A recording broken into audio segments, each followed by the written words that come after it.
YS Venkatareddy అంటే రాజశేఖర్ రెడ్డి గారి తాత. కడపలో జేజి తాత అంటారు, మా ఊర్లో తాత అంటాం మేము. వైఎస్ వెంకటరెడ్డి అనే వ్యక్తి ఈయన వైఎస్ జగన్మోహన్ రెడ్డికి జేజి తాత. ఈ వైఎస్ వెంకటరెడ్డి ఒక ముఠా నాయకుడు.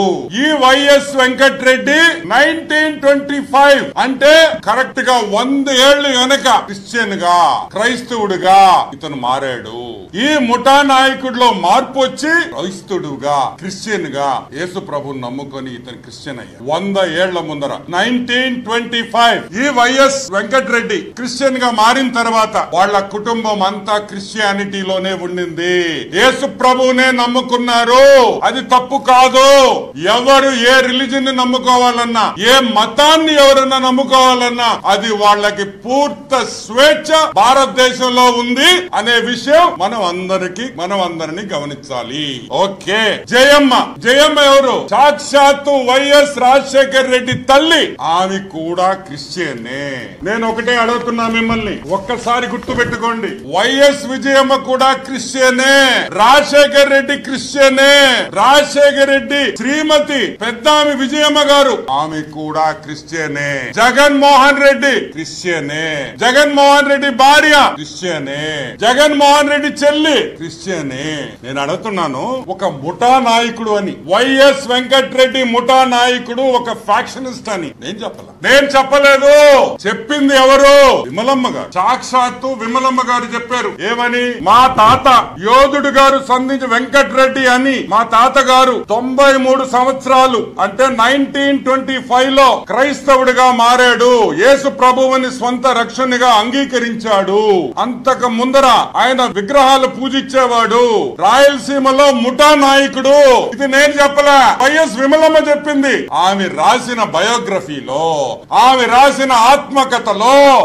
రాసిన ఆత్మకథలో సాక్షాత్తు ఆమె చెప్పింది. మా తాతగారు 1924లో ఎగ్జాక్ట్ గా 100 ఏళ్ల ముందర మేము క్రిస్టియన్స్ అయిపోయాము అని. ఇప్పుడు నేను అడుగుతున్నా, జగన్మోహన్ రెడ్డి నువ్వు ఎవరిని మోసం చేస్తున్నావు? క్రైస్తవుల్ని మోసం చేస్తున్నావా? హిందువులు మోసం చేస్తున్నావా? సాక్షాత్తు మీ అమ్మమ్మ జయమ్మ గారి మీద చర్చ కట్టలేదా పులివెందల్లో? మీ అమ్మమ్మ జ్ఞాపకంగా పులివెందల్లో మీరు చర్చి కట్టారా లేదా? కట్టారు. పులివెందల్లో ఎవరినైనా అడగండి, కట్టారా లేదో మీకే తెలుస్తుంది. సరే, అది కూడా పక్కన పెడతాం. జగన్మోహన్ రెడ్డి పెళ్లి క్రిస్టియన్ పెళ్లి, హిందూ పెళ్లి. సాక్షాత్తు పరిశుద్ధ వివాహము, శుభముహూర్తము. ఇదిగోండి వైఎస్ జగన్మోహన్ రెడ్డి పెళ్లి కార్డ్. పరిశుద్ధ వివాహం అంటే క్రిస్టియన్ మ్యారేజ్.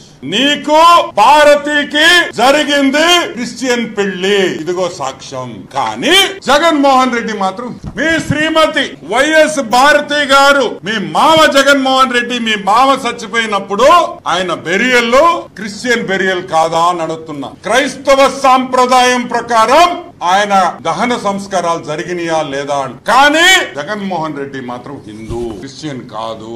మీ తండ్రి గారు వైఎస్ రాజశేఖర్ రెడ్డి, మా పెద్ద ఆయన, గర్వంగా చెప్తా, మా పెద్ద ఆయన వైఎస్ రాజశేఖర్ రెడ్డి చనిపోయినప్పుడు ఏ పద్ధతిలో అంత్యక్రియలు జరిగినాయి? క్రిస్టియనా హిందువా? క్రిస్టియనే కదా. సరే, అది కూడా పక్కన పెడతాం. నువ్వు ఇచ్చిన అఫిడవిట్ లో, సిబిఐ వాళ్ళు వేసిన అఫిడవిట్ లో నువ్వు క్రిస్టియన్ అని చెప్పి రాశారా లేదా? నువ్వు ఇచ్చిన అఫిడవిట్ సిబిఐ దాంట్లో నువ్వు క్రిస్టియన్ అని నువ్వు రాసుకున్నావు. ఓకే, అది కూడా పక్కన పెడతాం. నేను అడిగే ఒకటే పాయింట్, ఎవరిని మోసం చేస్తున్నావు?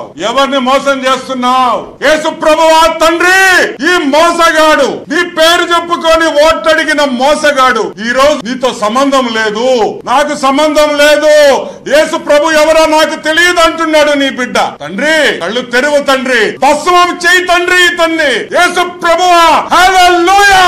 ఇదే నా న్యాయం. అటు క్రిస్టియన్ సోదరులు, మా క్రిస్టియన్ కుటుంబాలని నేను క్రైస్తవుని అంటాం, ఇట్టొచ్చేసి హిందూ కుటుంబాల్లో నేను హిందూ అంటాం. అసలు నేను ఒకటి అడుగుతున్నా, యేసు ప్రభు ఏం చెప్పాడు? ఇషియా గ్రంథం 43:10 వాక్యంలో ఏం చెప్పాడు యేసు ప్రభు? నాకు ముందు ఏ దేవుడు లేడు, నా తర్వాత ఏ దేవుడు ఉండడు.